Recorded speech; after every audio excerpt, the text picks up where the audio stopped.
میرے بھائیوں، میری ماؤں اور بہنوں، استغفار کی بھی بہت بڑی فضیلت ہے۔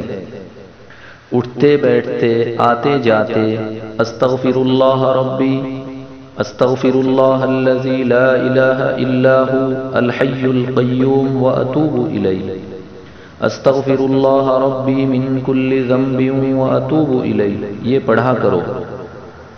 جتنے استغفار آپ کو یاد ہیں بہت زیادہ پڑھو، کم پڑھنے سے کام نہیں چلے گا، کیونکہ دنیا کی تمام تکلیفیں، رنج و غم، صدمہ اور مصیبت، فتنہ اور پریشانی سورۃ انفال میں ہے، استغفار سے ختم ہو جائے گی۔ استغفار ہمیں کرنا چاہیے۔ پیران پیر شیخ عبد القادر جیلانی رحمۃ اللہ علیہ نے ایک موقع پر لکھا ہے کہ جن کو استغفار کا پتہ ہے اور پھر وہ پریشان ہوتا ہے تو فرمایا وہ بہت بڑا کذاب اور جھوٹا ہے۔ یہ تو خدا کا فیصلہ ہے کہ آپ استغفار کریں، میں پریشانیاں دور کروں۔ اب یہ کہ ہمیں محبت چاہیے، آرام چاہیے، عزت چاہیے، حلال دولت چاہیے، وقار چاہیے، حفاظت چاہیے، خدا تیری نصرت چاہیے، بندوں کے ہر شر فساد سے مدد چاہیے۔ اس کا ذکر اللہ نے سورہ نوح میں کیا ہے، 29ویں پارے میں۔ سارا کام استغفار سے ہوگا۔ علماء نے اس کی ایک مثال دی ہے کہ اگر فرید گنج شکر ان کے شیخ قطب الدین بختیار کاکی رحمۃ اللہ علیہ، ان کے شیخ معین الدین چشتی اور ان کے شیخ عثمان ہارونی اور ان سے بڑے شیخ عبد القادر جیلانی رحمۃ اللہ علیہ اور سید علی اجمیری، دادا گنج بخش اور حسن بصری و علی المرتضی اور چاروں مقرب ملائک، ان سے بھی آپ وظیفہ مانگے تو استغفار سے بڑھ کر کوئی وظیفہ نہیں دیں گے۔ سب کا اتفاق استغفار پہ ہے۔ استغفر اللہ ربی من کل ذنب واتوب الیہ، استغفر اللہ الذی لا الہ الا هو الحی القیوم واتوب الیہ۔ اب ایک آدمی استغفار کر رہا ہے اور وہ فائدہ محسوس نہیں کرتا تو قرآن تو سچا ہے، ہمارا ایمان ہے، اس میں کوئی کمی ہے؟ نہیں، قرآن میں کوئی کمی نہیں ہے۔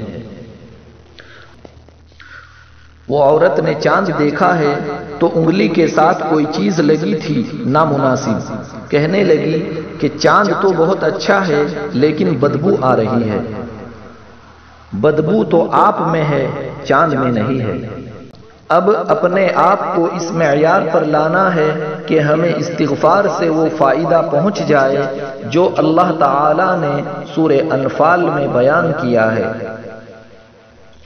وَمَا كَانَ اللَّهُ لِيُعَذِّبَهُمْ وَأَنْتَ فِيهِمْ وَمَا كَانَ اللَّهُ مُعَذِّبَهُمْ وَهُمْ يَسْتَغْفِرُونَ۔ ایک ایسی نیکی اور ایک ایسا عمل جو نبی کے برابر ہو یا نبی جیسی رحمتیں مل جائیں، قرآن کی اس آیت میں ہے جو میں نے پڑھی کہ وہ استغفار تھا۔ یا تو نبی کی وجہ سے بچت یا استغفار سے بچت، خوب استغفار کیا کرو۔ بعض راتیں مناؤ، بعض اوقات منا لو کہ میں سحری میں اٹھوں گا اور سورج نکلنے تک استغفار کروں گا، اور میں جمعے کی نماز کے لیے 2 گھنٹے پہلے مسجد میں جاؤں گا، سورہ قاف پڑھوں گا، درود ابراہیم 100 مرتبہ پڑھوں گا، بس پھر جمعہ تک استغفار کروں گا۔ جمعہ میں اتنا ٹائم نہیں ہے، چلو عصر سے مغرب تک صحیح، مغرب سے عشاء تک کچھ تو کریں، آپ اپنے آپ کو ذرا قیمتی بنائیں۔ جتنی خوشیاں چاہیے، جتنے آرام و راحت چاہیے، جتنی عزت چاہیے، اللہ تعالی سورۃ نوح میں فرماتے ہیں فَقُلْتُ اسْتَغْفِرُوا رَبَّكُمْ إِنَّهُ كَانَ غَفَّارًا، تم استغفار کرو وہ مل جائے گا، سب عطا ہو جائے گی۔ ہمیں بھی دعاؤں میں یاد رکھو، دینی مدرسوں کو بھی، طلباء کو بھی، اور یہ موجودہ پریشانیوں کو بھی، اور استغفار کی کثرت کرو۔ راتوں کو بستر پر جاتے وقت 33 مرتبہ سبحان اللہ، 33 مرتبہ الحمدللہ اور 34 مرتبہ اللہ اکبر پڑھا کرو۔ بخاری شریف میں ہے کہ حضرت فاطمہ رضی اللہ عنہا آئی اور ام المومنین حضرت عائشہ رضی اللہ عنہا سے کہا کہ حضور صلی اللہ علیہ وسلم غلام بانٹ رہے ہیں، مجھے بھی کوئی نوکرانی دے دیں۔ جب حضور صلی اللہ علیہ وسلم آئے اور حضرت عائشہ صدیقہ رضی اللہ عنہا نے بتلایا، انہوں نے کچھ کہے بغیر ان کے گھر تشریف لے گئے۔ ان کو کہا بس رات کو یہ پڑھا کرو، 33 مرتبہ سبحان اللہ، 33 مرتبہ الحمدللہ اور 34 مرتبہ اللہ اکبر۔ یہ دنیا بھر کے غلام کنیز آرام و راحت سے بہتر ہے۔ تسبیحات دائیں ہاتھ سے پڑھا کرو، بائیں ہاتھ سے اسلام میں کوئی تسبیح نہیں ہے۔ جو مسئلہ نہیں جانتے ان کو بتانا ضروری ہے، جو جاننے کے بعد بھی نہ مانے اللہ ان کو ہدایت کی توفیق دے۔ آپ کا کام اور ہمارا کام خیر آگے بڑھانا ہے، خیر منوانا ہماری ذمہ داری نہیں ہے۔ اللہ تعالی نے نبی کو کہا ہے انما علیک البلاغ وعلینا الحساب، آپ پہنچائے، حساب میں خود کروں گا۔ تسبیحات جو نمازوں کے بعد ہے اس سے زیادہ ضروری رات کو سوتے وقت ہے۔ بہتر ہے کہ باوضو ہو، بہتر ہے کہ جسم پاک، کپڑے پاک ہو، بہتر ہے کہ بستر بھی صاف ستھرا پاک ہو۔ سفید پاک چادر بچھاؤ اس پر۔ بستر پر آنے کے بعد اگر کوئی حرج نہیں ہے تو سورۃ الف لام میم سجدہ ایک بار، سورۃ ملک ایک بار رات کو پڑھنا سنت طریقہ ہے۔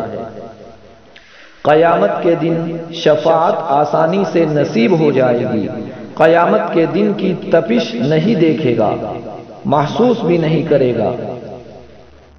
لوگوں سے پوچھیں گے وہ قیامت کہاں ہے، وہ تکلیف کدھر ہے؟ فرشتے کہیں گے چل چل۔ الف لام میم سجدہ اور سورہ ملک جو پڑھتے ہیں ان کو نہ قبر میں عذاب ہوتا ہے نہ میدان حشر میں۔ یا رب تیری کتنی ہدایت ہے۔ اورنگزیب عالمگیر نے جو قرآن شریف لکھا ہے تو الف لام میم سجدہ اس پر بھی لکھ دیا 21ویں پارے میں کہ رات کو سوتے وقت الف لام میم سجدہ اور سورہ ملک پڑھا کرو۔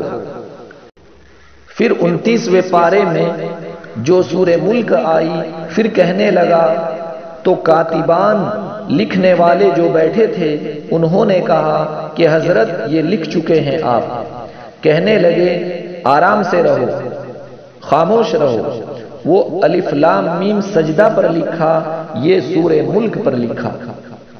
اور حدیث شریف لکھنے کے بعد فرمایا بس اورنگزیب کا یہی مقصد تھا، یہ لکھا ہوا قیامت تک رہ جائے، شاید کوئی عمل کر کے اور مجھے بھی قبر کے عذاب سے اور جہنم کی تپش سے اور قیامت کی پریشانی سے اللہ تعالی نجات نصیب فرمائے۔ الحمدللہ رب العالمین۔